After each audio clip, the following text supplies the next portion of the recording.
Hello, 911. My daughter is missing. Child walking on the side of the interstate. Her vehicle's unlocked. All her personal belongings except for her phone. Been exhausted. Please hurry. Oh, the devil come up.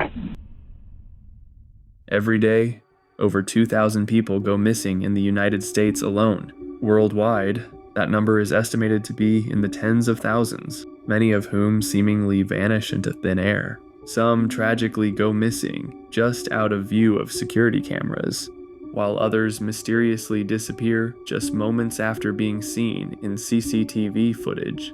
Those are the missing persons cases that have always disturbed me the most, which is why today, we'll be taking a deep look into 3 unexplained disappearances that were caught on camera. Welcome to Crime Bumps. This is Unexplained Disappearances, Volume 1.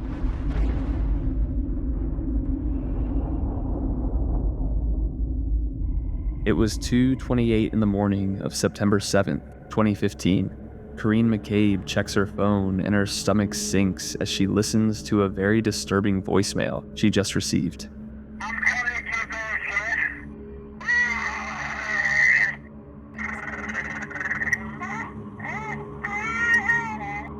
Amidst the guttural, animal-like noises, she could make out what sounded like her husband, Henry McCabe.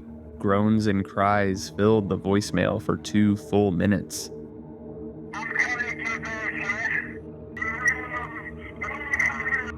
The bone-chilling noises sounded otherworldly, as sounds of gurgling could be heard between Henry's screams for help.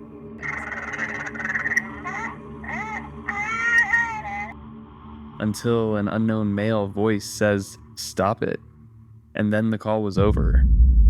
Sources claim that gunshots can be heard in the background, followed by Henry saying that he was just shot. Others say that they heard the name Papoose being said, a nickname of Henry's friend William Kennedy, who was reportedly the last person to see him alive. Corrine was out of town in California at the time, but she managed to record some of this disturbing voicemail. Police later stated that Henry also called his brother and left a voicemail as well. The following morning, Henry McCabe failed to show up for work. It was at this point when Corrine and Henry's brother filed a missing persons report, terrified that something horrific had happened to him. It wouldn't be until months later until they found out the horrible truth. Police began investigating immediately due to the unsettling nature of the voicemail, pointing towards foul play being involved. Initially, his wife Corrine was unsure what to think of the voicemails and the fact that McCabe was now missing. She mentioned to police that she had suspicions that Henry was cheating on her and may have run off. However, as days passed by and Henry was still nowhere to be seen, Corrine grew worried. Henry McCabe was born in Liberia on September 16, 1984. Facing the brutal realities of a civil war in his home country, he immigrated to the United States. Henry held a great love for his home country as well as his new home in America. He worked his way to becoming a state auditor in Minnesota, where he was seen as an ambitious man and a great father. Henry had been married to his wife Corrine for over a decade, with whom he had 2 daughters with. By all accounts, things were great between them. But their relationship got rocky in the months leading up to his disappearance. It is speculated that Henry lost his passion for his work and wanted to change careers when Corrine became pregnant with their second child. Henry was faced with a hard decision. He could either change careers in pursuit of something more fulfilling, or stick with his job as an auditor to maintain stability for his family. In the following months, Henry's reviews at work became increasingly negative, and he received numerous reprimands from his superiors, so he sought to escape his problems. Henry began spending more time away from his wife and kids to hang out with his friends at the local bars and clubs. He spent his nights drinking and partying with his friends, adding to the mounting friction between him and his wife. No divorce papers were ever officially filed. However, both Henry and Kareen's friends were well aware of their marital troubles. Some even speculated that Kareen sought out her new job in California as a way of giving Henry an ultimatum. Fast forward to Labor Day weekend 2015. Henry was out drinking with his friend William Kennedy. After a long night of clubbing, the two left to go home around 2 in the morning. At some point on the way home, the two separated. That would be the last time Henry was seen alive by his friends and family. At first, William claimed he had no clue where Henry might have gone that night, and he denied having any involvement with his disappearance. When was the last time you saw Henry?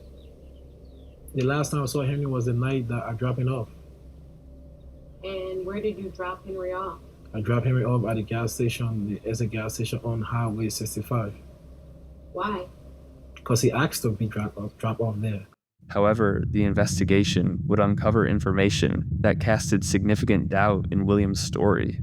Police obtained CCTV footage that showed Henry being dropped off at a Holiday gas station later that night. Initially, William stated that Henry had been dropped off at a Super America gas station. This could have been a simple mistake on William's part. However, it began to look suspicious when police discovered he still had Henry's keys and wallet from that night. He claimed that he took them from Henry due to his intoxication, but not having his wallet and keys would have made it very difficult for him to pay for a taxi or get into his house. Authorities monitored Henry's bank accounts to look for any suspicious activity in the following days. However, his accounts were untouched ever since the night of his disappearance, and his phone remained disconnected since the early morning. When Henry called his wife the night that he disappeared, his phone pinged nearby cell towers in Creekview Park in New Brighton, Minnesota. Authorities scoured the areas near his phone's last known location, but they were unable to find any of Henry McCabe's belongings or clues that would point to where he could have gone. The FBI was brought in to analyze the voicemails in an attempt to uncover any additional information hidden behind those chilling recordings. Yet, little was discovered until later that year. On November 2nd, 2015, a kayaker on Rush Lake came across a body about 6 miles away from where Henry had supposedly been dropped off by his friend William Kennedy. The body was badly decomposed, but investigators were able to positively identify it as Henry McCabe a couple days later. Because of how long Henry's body had been submerged in water, it took medical examiners days to perform the autopsy. Henry's cause of death was eventually ruled as drowning. Strangely, not a single sign of struggle or evidence of foul play was discovered. Henry's body had no bullet wounds, despite the gunshots that were reportedly heard on the voicemail. The medical examiner could not definitively conclude if Henry passed due to accident, self-inflicted harm, or foul play. Many speculate that Henry simply got too drunk, then wandered away from the gas station where he was dropped off at, and ended up in the lake, eventually succumbing to drowning. Perhaps Henry's leg got caught on something underwater, and his inebriated state made him unable to free himself. Or perhaps something more malicious occurred. Given the strange circumstances surrounding his final voicemail, most people seem to believe that Henry McCabe was murdered either by Kennedy or some other unknown person. Henry's older brother believes that was the case, stating, "My brother was found in Rush Lake. I believe he was murdered." Both McCabe's wife and mother also believe that he was murdered. Henry's mother claimed that he was chosen as a sacrifice for some sort of Liberian ritual, although little evidence has been found to support this. People began focusing on Kareen's statements regarding her suspicions that Henry may have been cheating on her. The growing dissatisfaction between the two could have been a motive for some sort of revenge plot against Henry, or as a reason for him wanting to disappear and start a new life. Given the fact that Corrine was in California at the time of Henry's untimely demise, she would have had to hire someone to carry out her plot if this was the case. But because the actors that are involved in this case are sophisticated and they've gone to great lengths to conceal their involvement. In the case of Henry McCabe, we have more questions than we have answers. Another possibility is that Henry decided to take his own life. Since no signs of struggle were found on his body, authorities determined that his death does not appear to be suspicious and may have been self-inflicted. However, this theory doesn't explain the disturbing calls that Henry made to his wife prior to his passing. To me, it just doesn't make sense that he would go through the effort to record himself screaming and groaning if all of this was intentional. The final theory is that Henry's drunken state led to him ending up in an unfamiliar environment that he did not have the ability to get out of. He would have had to walk about 6 miles from where he was dropped off at the gas station to get to the lake where his body was found in. Some suggest he may have even been drugged while at the club, which would have made swimming extremely difficult. Again, this still doesn't answer why or how he was able to pull out his phone and record a 2-minute voicemail.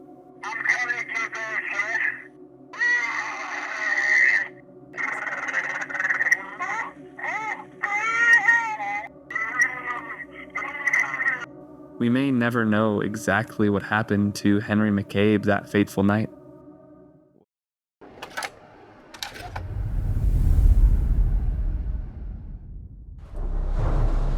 On May 12, 2022, the skeletal remains of an unidentified woman were discovered in the woods of Wadesboro, North Carolina, near a National Guard armory. The body was badly decomposed and was found wearing hardly any clothing. The victim was estimated to have been a woman between 20 and 40 years old. All of the open missing persons cases in the area were cross-referenced to try to identify the body, but none could be linked back to the corpse. As a result, she was given the nickname Anson County Jane Doe. The body was dressed in nothing but leggings and a bra with no other belongings found nearby, so authorities speculated that foul play could have played part in her demise. Though the woman's cause of death wasn't yet confirmed, it was clear that something very strange happened during the final moments of Anson County Jane Doe's life. As authorities unsuccessfully tried to identify the woman in the coming months, they came across some truly disturbing images. At around 1:30 a.m. on August 22, 2021, a motion-activated trail camera set up by local hunters captured something in its view. It appeared to be a woman standing just out of frame. Just a couple minutes later, at 1:34, the cameras activated again, taking another photo. But this time, there was nothing there. For something to trigger the motion-activated camera, but not be in view by the time the photo was taken, it must have been moving very fast. This suggests that whoever or whatever was in the area must have been in a rush. 3 hours pass with no activity caught by the trail camera. Until 4:30 in the morning, she reappears. This time, we get a better view of the ghostly-looking woman. She appears disheveled as she hobbles back in the opposite direction that she was heading before. She's seen carrying nothing but a large walking stick. No bag and no personal belongings. She appeared distraught and terrified of something, yet at the same time emotionless and empty inside. Something just seemed off about her. She was wearing nothing but a bra and dirty leggings that looked soaked in some type of dark liquid. All of this lined up with the unidentified remains of Anson County Jane Doe. These unsettling images finally gave investigators something to work with, yet they were left with more questions than answers. Why was she wandering in the dark woods for hours all by herself in the middle of the night? What happened to her clothes, and why was she carrying nothing but a large stick? And most importantly, if this in fact was the Anson County Jane Doe, what led to her eventual demise after these photos were taken? Forensic investigators analyzed the images but came up empty-handed. The woman's leggings appeared to be soaked up to her thighs, suggesting that she may have crossed a river or creek at some point during the night. The trail camera that captured her final moments was located near a creek, giving some credence to this idea. Some speculate that she may have slipped and hurt herself trying to make her way through the water, resulting in her returning later with a stick to support herself. However, many believe that something darker was occurring. The eeriness of the woman's final photos and the unusual circumstances surrounding them led people to think she may have been experiencing a mental breakdown, while many suggested an even darker theory. The woman was found with no belongings, not even a phone, driver's license, or money, suggesting the possibility that she was being held captive before somehow managing to escape. If she really did escape such a situation, she likely wouldn't have had any time to get dressed, which would explain her tattered appearance in the photos. Things likely would have gotten violent if her captor found her after she escaped, which may explain her tragic demise nearby, where her final images were taken around 4:30 a.m. To this day, nobody officially knows what happened to Anson County Jane Doe on that fateful night. We're left to speculate about what her final hours were like, wandering those dark woods alone, just trying to survive. Fast forward to February 2022. A couple hunters were walking in the woods nearby where Jane Doe's body was found. They discovered a backpack. It was tattered and partially covered by foliage. They took the cash that was inside it and left the backpack behind. However, the backpack was never recovered, leaving us to wonder what clues were inside that could give us a look into what Jane Doe was doing in the woods before she died. Letting an important piece of evidence go missing like this may have proven detrimental to the case, and it added to the growing scrutiny over the way the investigators have handled things. Despite having photos of the woman's face, authorities have made little progress in finding out who Anson County Jane Doe really was, and given the eerie nature of her final images, the case has garnered attention online, with many becoming highly critical of the investigators and deciding to take matters into their own hands. Internet sleuths got to work. Several Facebook users linked Anson County Jane Doe's photos to this woman. Amber Ray Johnston, a 36-year-old mother from Arizona who has been missing since 2021. Johnston's last reported sighting was in August of 2021. At the time, Amber and her boyfriend were planning to take a trip to Myrtle Beach, South Carolina. They left separately, and Amber planned to take a bus there on August 16th. On her very last Facebook post before going missing, Amber live-streamed from a bus before exiting in Winston-Salem. She hasn't been seen ever since. It is not clear whether or not she made it to Myrtle Beach. Her food stamp card was used by another woman after her disappearance. When authorities contacted the woman who used the food stamp card, she informed them that Amber's boyfriend sold it to her months before her disappearance. Amber was reported to have been using drugs leading up to her disappearance, with many stating she had been acting very erratic and paranoid. Authorities believe Amber's drug-fueled state caused her to grow irrationally fearful and unpredictable, which may have led to her throwing away her phone and important belongings. Does this explain the strange circumstances of Anson County Jane Doe's disappearance? Well, detectives stated that Amber Johnston's cell phone turned off after pinging in the Charlotte area, leading some to assume that she may have thrown out her phone during her drug-induced hike from Charlotte to Wadesboro. The only problem is, that would be over a 90-mile walk. Many are unsatisfied with this explanation, as it still does not answer how Jane Doe could have suddenly passed away once she got to the forest in Wadesboro. So people online kept digging until they found a potential match. Her name was April Michelle Reed. She shared a striking resemblance to Jane Doe.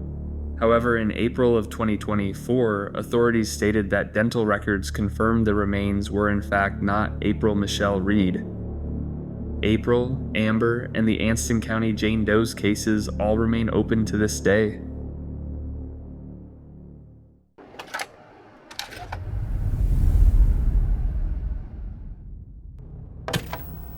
Brett. What? He spoke to her out the window, said something about, hey, you wanna let's smoke some weed? And she walked out. We all saw her walk out, and that's the last time I saw her. Where she was in the back of the truck, was she bleeding at all?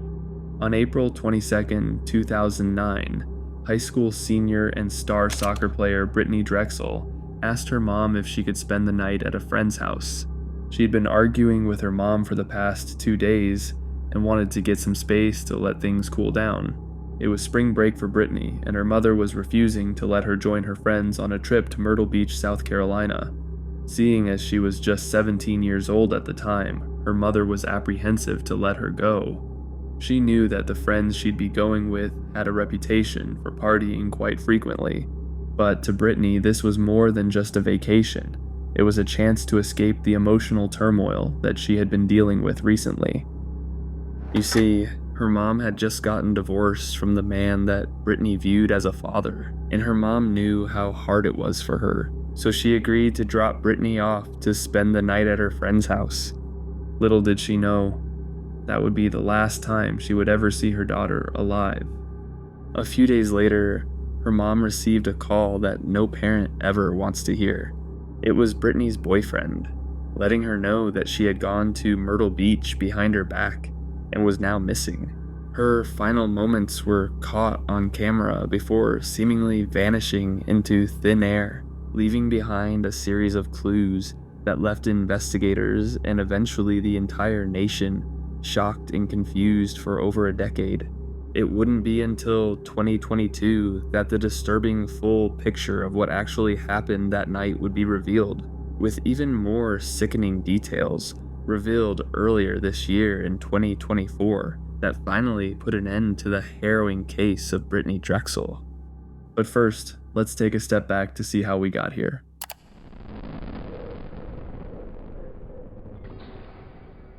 Today's case takes us back to April 2009. Spring break had just begun for high schoolers in the small town of Chile, located just outside of Rochester, New York. For 17-year-old Brittanee Drexel, this was a welcome time of relief from the stress of her senior year of high school. You see, Brittanee was a star soccer player and had always been seen as a tremendously kind and warm-hearted person. She had a great relationship with her boyfriend and had dreams of becoming a veterinarian after graduating high school. However, in recent months, her emotional well-being took a downturn after her mother filed for divorce from the man that Brittanee viewed as her father, a former member of the military named Chad. Brittanee's mom and biological father, John, were only teenagers when they gave birth to her, and while they did their best to raise her as teen parents, they ended up breaking up and going their separate ways. John drifted apart from Brittanee and was absent for most of her life. However, things changed when Brittanee's mother met Chad, so much so that he offered to formally adopt Brittanee, memorializing the fatherly role that he played in her life. As such, when Dawn decided to divorce him in 2008, Brittanee was understandably devastated. She began withdrawing from the world and becoming less of the bubbly person that she was known for being. This led to her attempting to take her own life by overdosing on her mother's medications on 2 separate occasions, a move that her father John would later describe as a call for help. Fortunately, her attempt was unsuccessful and she was able to recover, but she continued trying to find ways to ease the emotional turmoil that she was experiencing. She began hanging out with a new group of friends who were a bit older than her and started drinking and partying more frequently, which led to her grades falling. Wanting to escape her problems for a while, Brittanee and her friends planned a trip to Myrtle Beach to spend their spring break partying, but her mother refused to let her go, as she just did not feel safe letting her daughter travel over 800 miles with no adult supervision around. The thought of missing out while her friends are partying their spring breakaway angered Brittanee. She took out her frustration on her mom as the two of them argued for days on end. Seeking to cool things down between them, Brittanee asked if she could spend the night over at a friend's house, to which her mother said yes, But little did her mother know that would be the last time she would ever see her daughter alive, because Brittanee had no intention of having an innocent sleepover there. That same day, she and her friends left for Myrtle Beach without her mother knowing. Dawn would later recall having a bad feeling about the idea of her daughter going on this trip, not realizing that in that exact moment, Brittanee was already halfway across the country. And as we'll soon find out, her feelings were tragically proven right. 3 whole days passed until the group arrived at their hotel. I believe that they had gotten there sometime Thursday morning. Thursday evening, they went to a club. On Friday, we had some people come forward and tell us that Brittanee was on the beach that day and she was playing volleyball. Brittanee gave her mom a call and let her know that she was at the beach. The only thing is, she didn't tell her which beach she was referring to. At the time, her mother thought she meant the Lake Ontario beach, which was located just 20 minutes away from where they lived in New York, not realizing that her daughter was actually in a totally different state. I talked to her that day. I asked her where she was, and she said that she was at the beach. You know, it was 80 degrees in Rochester, so I figured she was there. I asked her what she was doing. She said, we're just going to go watch movies later. And that was the last time I talked to her. And you think she's still there in town? That is correct. You have no idea she's 14 hours away at Myrtle Beach at spring break. As it turns out, Dawn had good reason for not wanting Brittanee to go on this trip. You see, everyone in this friend group was a bit older than her and they loved to party. Brittanee didn't shy away from joining her friends in drinking. However, she reportedly didn't consume nearly as much as the others. Over the course of the night, she started to separate herself from the group. Hey, Brett. What? She went out onto the balcony by herself to get some alone time and text her boyfriend. The two were texting nonstop throughout the trip, since he wasn't able to come with them due to him having to work over spring break. Instead, they decided to keep each other updated at all times. Keep this in mind, as it will be important later. At around 8 p.m., Brittanee decided to leave the group and meet up with another friend that was staying in Myrtle Beach at the same time as her. Peter. She knew him from back home. That is correct. She's known him for about 3 or 4 years, yes. With nobody alongside her other than her boyfriend that she was texting, she embarked alone on the 1.5 mile walk to her friend's hotel. She was spotted by a street camera at 8:20 p.m. and arrived at the hotel around 8 minutes later. CCTV footage captured her arriving at the hotel, carrying a beige purse and wearing a black and white tank top, flip-flops, and shorts. She decided not to stay long as cameras clocked her departure at around 8:45 p.m. This would be the last time anyone saw Brittanee alive.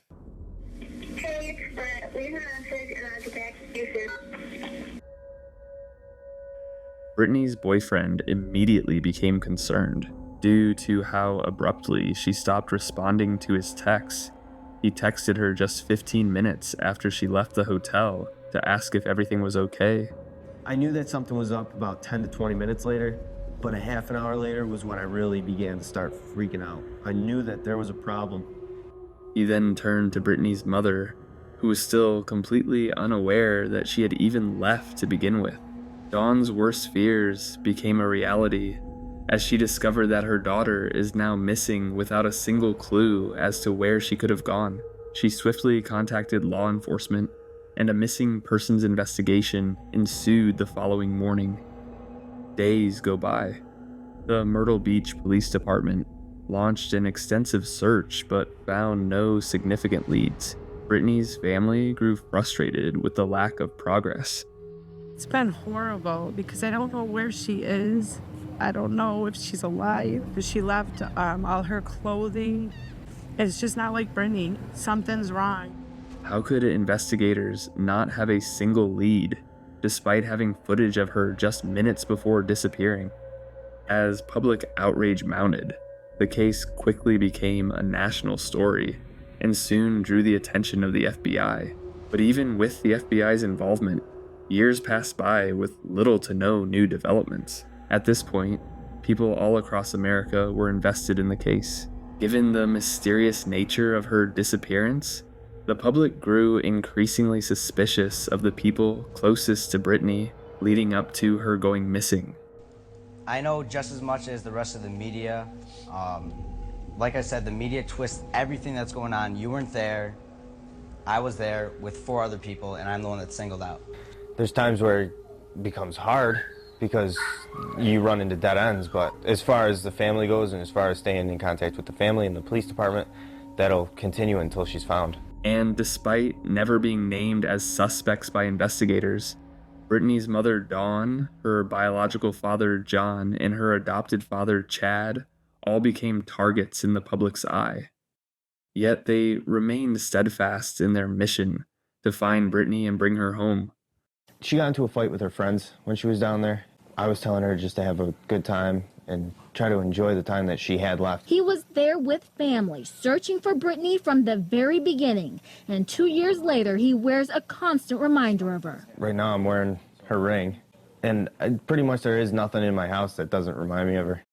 Dawn even went as far as to permanently relocate to Myrtle Beach to be closer to where her daughter had last been seen and to better monitor the progress of the investigation. But was the public actually justified in their suspicions? Is there a possibility here that she just ran away? No, I don't believe she just ran away. And she was going through a lot because my soon-to-be ex-husband, we're going through a divorce. So this has been very hard on her. On the 5-year anniversary of her disappearance, Dawn stated in a 2014 newspaper article that she theorized that Brittanee went to Myrtle Beach because she had been promised something of interest. You see, Dawn believed that she was offered a modeling gig but ended up being trafficked. The Myrtle Beach police did not agree with her assessment, though, and claimed that very little trafficking takes place in their jurisdiction. However, a 2019 report conducted by the South Carolina Human Trafficking Task Force rated it as the #1 county in South Carolina for human trafficking. Dawn's theory would have to wait for quite a while to be validated. Fast forward to 2016. The FBI held a press conference stating that they had reason to believe that Brittanee Drexel had been murdered shortly after her disappearance. Their working theory was that she had been abducted near the hotel she was visiting in Myrtle Beach and taken somewhere in the vicinity of Georgetown before being killed there. Given that this is where the final pings from her cell phone had ended, the FBI believed that her body was likely located in that region. They announced a $25,000 reward for any information that could lead to the case being solved. And just 2 months later, they uncovered some new information. We believe she traveled to this area around McClellanville, and we believe she was killed after that.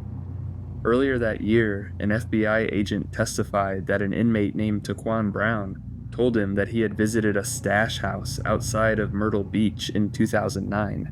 Brown gave a vivid description of what he saw at that stash house, claiming that he witnessed Brittanee being sexually assaulted by a man named Timothy Taylor while others were present. Brown then made his way to the backyard, where just minutes later he saw Brittanee try to run and escape before being recaptured. He then claimed that Timothy pistol whipped her before dragging her back inside. Shortly after, he heard 2 gunshots go off inside the stash house. He believed that the shots were the sound of Brittanee being killed, as he claims to have seen a wrapped body being carried out and dumped into a pond filled with alligators nearby. Brown's statement was partially corroborated by another informant, who also claimed that Timothy Taylor picked up Brittanee in Myrtle Beach and took her to McClellanville. The second informant alleged that Timothy showed her off to his friends before trying to sell her to them for trafficking purposes. But as the case gained media attention, Timothy decided to kill her to avoid being connected to the crime. But there were some glaring holes in these allegations. For one, Timothy was born with just one arm and was not physically imposing by any means. And despite being in jail at the time, he did not necessarily have a history of violent behavior, as he was arrested for acting as the getaway driver in a 2011 robbery of a McDonald's restaurant. Even more importantly, Brittanee's body was never actually found.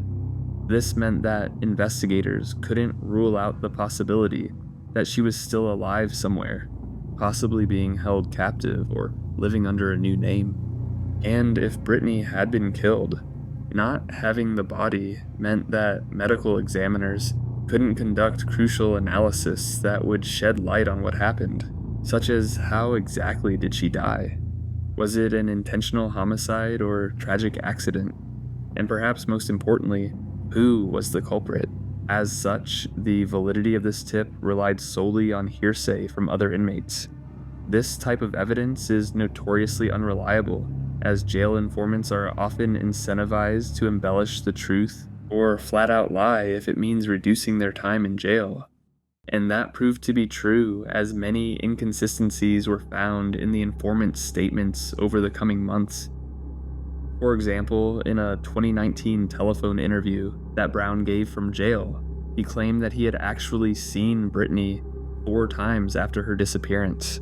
Initially, he claimed to have witnessed her murder the very first time he saw her, but according to his new timeline, the first time he saw Brittanee was 2 days after her disappearance, when he witnessed her being sexually assaulted by a group of 8 to 12 men at the stash house. A few days later, he saw her again, which was when he heard the gunshots in the building, followed by a body being carried out in a rug, as he initially described to the FBI. His third time seeing her was 5 days later, when he saw Brittanee on a rural dirt road near his cousin's house, a whole 80 miles away from the stash house. And his final encounter with her was in late May, near his cousin's house again, and it was then when he witnessed her being murdered by a man named Nate, who he claims shot her twice with a double-barreled shotgun. While some aspects of his story were at least partially corroborated, no one was able to find the man, Nate, who allegedly killed Brittanee, nor were any other witnesses identified. As a result, many activists viewed it as a witch hunt and thought the cops were pinning the case on Timothy Taylor.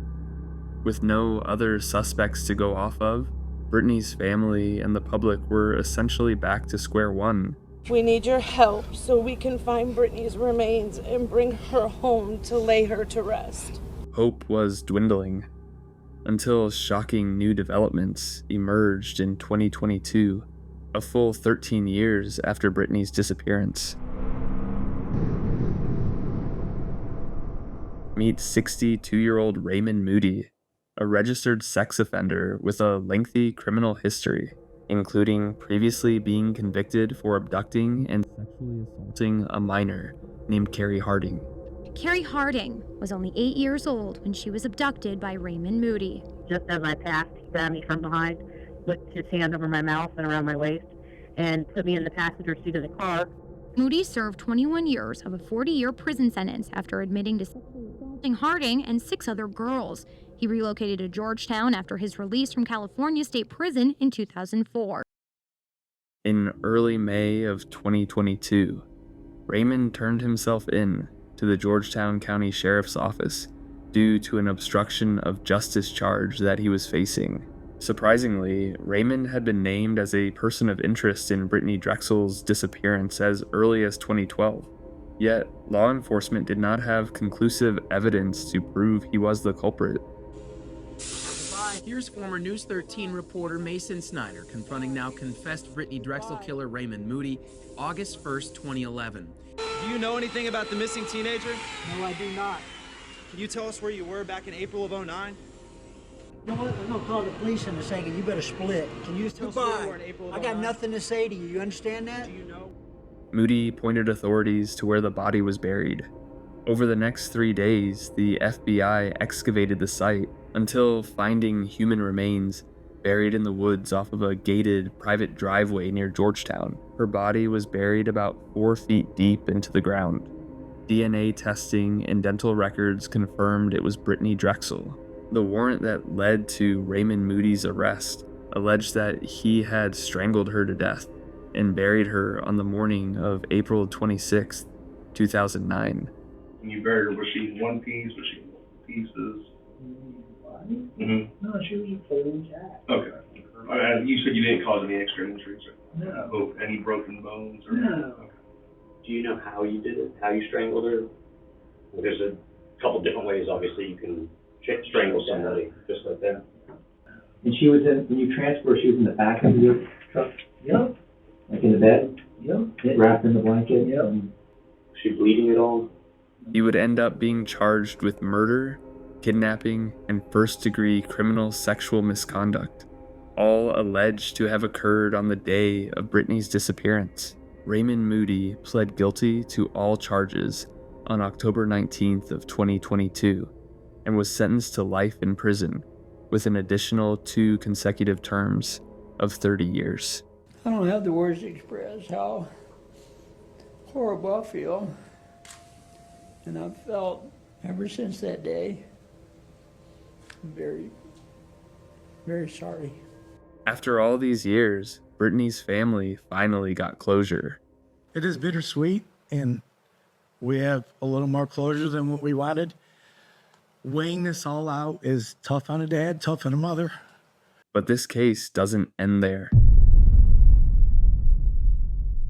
2 years after Raymond's sentencing, his longtime girlfriend Angel Vouse would be charged with lying to law enforcement. She also claimed that Brittanee voluntarily joined them to use marijuana and cocaine, when in reality, she was abducted under false pretenses. So just go ahead and I'll give you the opportunity. You just tell us what you remember about that time. All right, me and him went to the beach. We're in my vehicle, of course. We had smoked weed on the way up there while we were there, stuff like that. And afterwards, we rode down the boulevard. He hollers him out the window. What exactly said, I don't remember. She hollered something back, but couldn't hear. There's a lot of traffic. So he pulled up a little bit. He pulled over to a little parking lot on the side of the road. She walked over to the car. He spoke to her out the window, said something like, hey, you want to let's smoke some weed, do a line or two, she said yes. She got into the vehicle, came back towards Georgetown, really just smoking along the way, stuff like that. Went down to the pole yard, walked around a little bit smoking. A little bit later, called my son, or he called me, I can't remember who called who, but he had the keys to the apartment. So I said I'll be back in a little while. While all of this information would have been much more useful to investigators at the beginning of the case, Brittanee Drexel's family can finally get the closure they deserve, knowing that justice has been served. Dawn stated, quote, I don't think you ever get closure with losing a child, but I think it's a resolution to what happened, and she will pay dearly for what she did to my daughter. Having been wrongfully accused in this high-profile murder case, Timothy Taylor was waiting outside the courtroom for both Angel Voss and Raymond Moody's trials. He has since sued the Department of Justice over investigative missteps and false narratives spread by the FBI, and his family is demanding an apology from authorities. Barring any future litigation from Timothy Taylor or any other people involved in this case, it appears that the disappearance of Brittanee Drexel has finally been wrapped up, after 15 long years from when she first went missing, with many dead ends and false hopes along the way. But what do you think of this case? Do you think authorities should have tried to arrest Raymond Moody sooner? Let me know your thoughts in the comments section down below. And be sure to like and subscribe to Crime Bumps for more deep dives into disturbing true crime cases. As a small channel, it truly goes a long way. Until then, take care, and I'll see you in the next video.